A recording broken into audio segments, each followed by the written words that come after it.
안녕하십니까? 7월 28일 수요일 영국의 소리방송 빅태현입니다. 오늘 뉴스의 제목을 먼저 말씀드리겠습니다. 첫째, 독일 화학공장에서 대형 폭발 사고가 발생했습니다. 둘째, 이게 무슨 현상일까요? 영국에서 확진자는 줄고 사망자는 늘고 있습니다.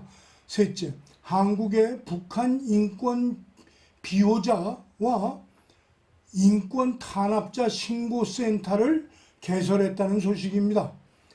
첫째 소식입니다. 독일 쾰른에서 13마일 떨어진 리베쿠센에 있는 화학공장에서 대형 폭발 사고가 발생했습니다. 400여 가지의 화학 생산품을 생산하고 있는 공장에서는 27일 오전 9시 40분경부터 화재가 발생하여 폭발하며 대규모 화재가 내뿜는 시꺼먼 연기가 하늘을 뒤덮고 있습니다. 현장에 작업하던 2명이 사망하였고 5명이 실종 상태라고 외신들이 보도하고 있습니다. 또한 이 시간 현재 31명의 부상자가 발생한 상태입니다. 영상으로 보시겠습니다. A developing story now. At least 5 people are missing and several are reported to be injured in a massive explosion at an industrial complex for chemical production in the western German city of Leverkusen. This blast also caused a fire in a nearby fuel depot.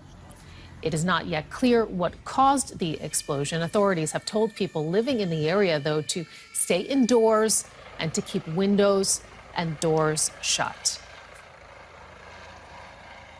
Let's bring in DW's Peter Roladal, who is following the story closely for us. I mean, Peter, what more do we know? This just happened. Right. Ashley said, this is very much still a developing story, and I've been in touch with local fire departments, local authorities to try to find out more.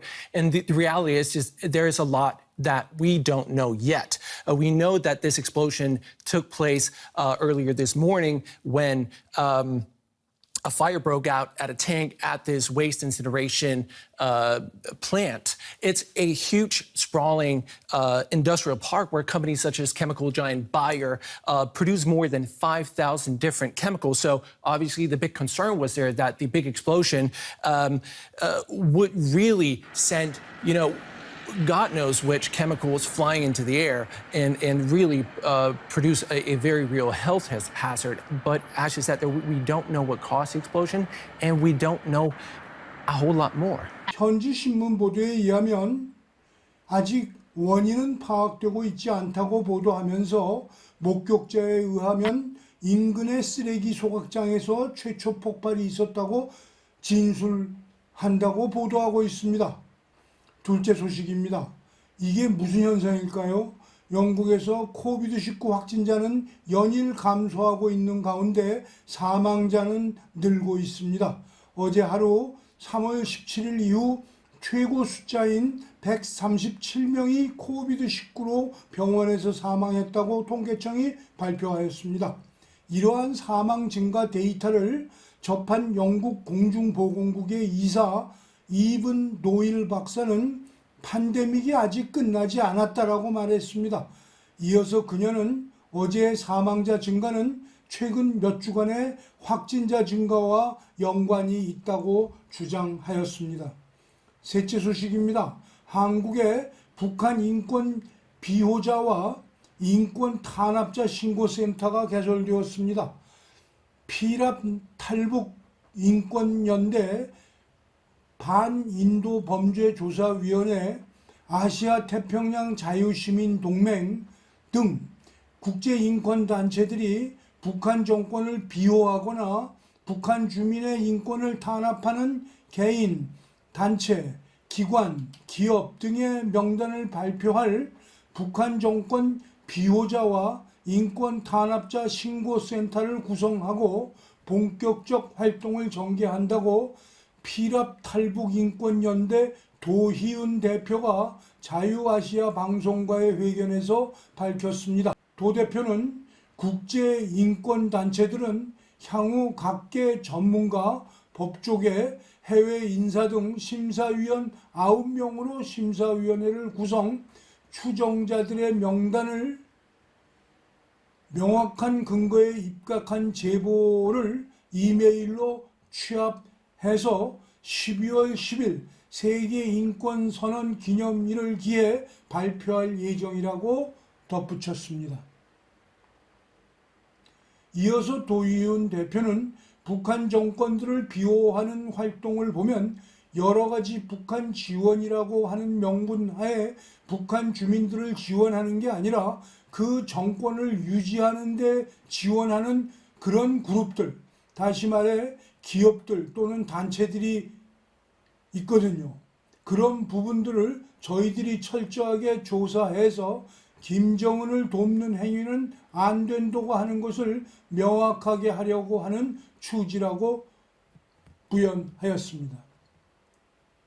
또한 미국 뉴욕에 본부를 두고 있는 휴먼 라이트 워치는 중공 정부가 현재도 탈북민 등 1170명의 북한 사람을 구금하고 있다면서 즉각적 석방을 요구하는 캠페인을 벌이고 있다고 미국의 소리 방송 VOA가 27일 보도하였습니다. 미국 뉴욕에 본부를 둔 국제인권단체 휴먼 라이츠 워치는 23일 홈페이지에 올린 성명에서 중국 내 소식통들이 제공한 정보를 취합한 결과 중국 정부가 현재 탈북민 등 최소한 북한 주민 1170명을 구금하고 있는 것으로 추산된다고 밝혔습니다. 범죄 행위로 기소돼 지린성 창춘의 수감시설에 복역 중인 북한 남성 450명을 포함해 투먼의 탈북민 325명, 창바이 47명, 린장 104명, 단둥 189명, 선양에 64명 등이 수감되어 있다는 겁니다. 휴먼 라이츠 워치의 리나윤 아시아 담당 선임연구원은 성명에서 중국 당국이 지난주 50명에 달하는 탈북민들을 강제 북송해 고문과 감금, 성폭력, 강제 노역에 직면하게 되면서 한국 내 탈북민 가족들의 우려가 커지고 있다고 밝혔습니다.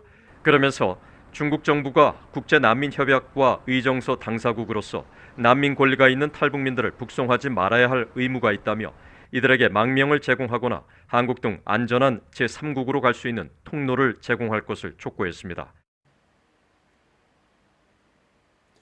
1945년 8월 15일 해방과 더불어 38선으로 남북이 분단된 것은 우리 힘으로 어떻게 할 수 없었다고 하더라도 북한 지역에서 교활한 공산주의자 김일성을 선택한 우매한 북한 주민들은 자신들이 저지른 일순간의 선택이 자자손손 세계 최빈국에서 억압받고 고생하며 살고 있다는 사실을 알아야 할 것입니다.